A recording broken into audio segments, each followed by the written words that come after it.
আমরা চাই মাননীয় প্রধান উপদেষ্টা ডক্টর মোহাম্মদ ইউনূস স্যার অনতিবিলম্বে আমাদের যে 35 বয়স পরীক্ষা দেওয়ার সময়সীমা এটা আমাদের করে দেওয়ার জন্য ওনার কাছে আকুল আবেদন। বিগত স্বৈরাচারী সরকার অনেক আশা দিল, আমাদেরকে আশাহত করছে, tear shell, rubber bullet, police বাহিনী দিয়ে আমাদেরকে নির্যাতন নিপীড়ন করছে। তাছাড়া করোনাকালীন যে 2.5 বছর যে আমাদের সময় নষ্ট হয়েছে, পাশাপাশি একটা ছাত্রদের প্রতি ইউনিভার্সিটি, পাবলিক ইউনিভার্সিটি বলেন সেশন জট থাকে, 4 থেকে 5 বছর একটা ছাত্র চলে যায়। 4-5 বছরের মধ্যে আরও প্রশ্ন ফাঁস, নানা ধরনের দুর্নীতি, অনিয়ম, এইসবের কারণে দেখা যায় একটা ছাত্র যে মেধা থাকা সত্ত্বেও সে সরকারি চাকরি পাচ্ছে না।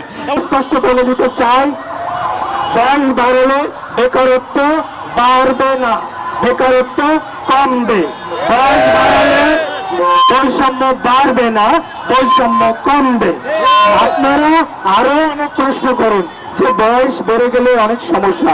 যদি আজকে বাংলাদেশ আগের বাংলাদেশ নেই, আজকে যদি 25, 26, 23, 28 বছরের ছাত্ররা অ্যাডভাইজরি কমিটিতে যেতে পারে, আজকে কেন 35 যোগ্য প্রার্থীরা তাদের আমলাগিরি করতে পারবেন না?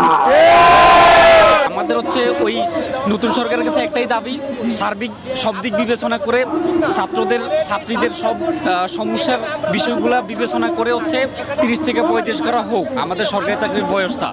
তো আশা করি আমাদের কেয়ারটেকার গভর্নমেন্ট আমাদের এই যৌক্তিক দাবিটা অবশ্যই মেনে নেবে। না নেওয়া পর্যন্ত আমরা এখানে অবস্থান করব, যতক্ষণ পর্যন্ত মেনে নেবে না আমরা এখানে অবস্থান করব।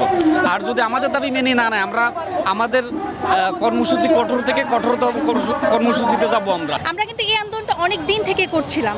তখন যেই ব্যাপারটা হয়েছে, আমাদেরকে কিন্তু বারবার আটকে দেওয়া হয়েছে একটা সমীকরণ দেখিয়ে, 30-এর পর এই এতটুকু পার্সেন্টেজ স্টুডেন্ট আসতে পারে কর্মক্ষেত্রে, কিন্তু আমরা সেটা বিশ্বাস করি না। এখানে আপনি দেখেন যারাই এসছে তারা তো সেই মেধা, সেই শক্তি নিয়ে আসছে। সে জানে আমি যদি আবার চেষ্টা করি আমি অবশ্যই পারবো একটা ভালো চাকরি বা আমার যোগ্যতা সম্পন্ন চাকরি পেতে। সেই জায়গায় আমি যদি আজকে তাকে এখানে আটকে দেই 30-এর সীমায়, তাহলে তার মেধা কিন্তু আমি সামনে আসলো না। তো সেই জায়গা থেকে সবার কাছে আমাদের এই দাবিটা নিয়ে আমরা শান্তিপূর্ণভাবে সবাই এখানে দাঁড়িয়েছি।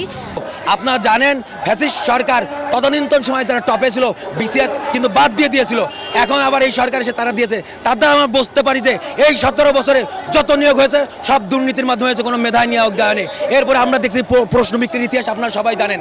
এই প্রশ্ন বিক্রির ইতিহাস থেকেও আমরা জানি যে যারা প্রশ্ন কিনেছে নিশ্চিত প্রশ্ন কোনো মেধাবীরা কেন না, প্রশ্ন কেনে যারা মেধাহীন তারাই। আমরা মেধাবী, আমরা প্রশ্ন কিনি নাই। আমরা আমাদের আর সরকারের কাছে, সরকার আমাদের, আমরা বসাইছি ছাত্র জনতার সরকার, এই সরকারের কাছে তারপর আমরা চাকরি চাচ্ছি না, আমরা শুধু চাচ্ছি আমরা চাকরিতে যে আমরা যোগ্য এটা প্রমাণ করার জন্য আমাদের মানে আমরা যাতে চাকরি পরীক্ষা দিতে পারি এই টেবিলে আমাদেরকে বসানোর সুযোগ করে দেবে, এটাই আশাবাদী।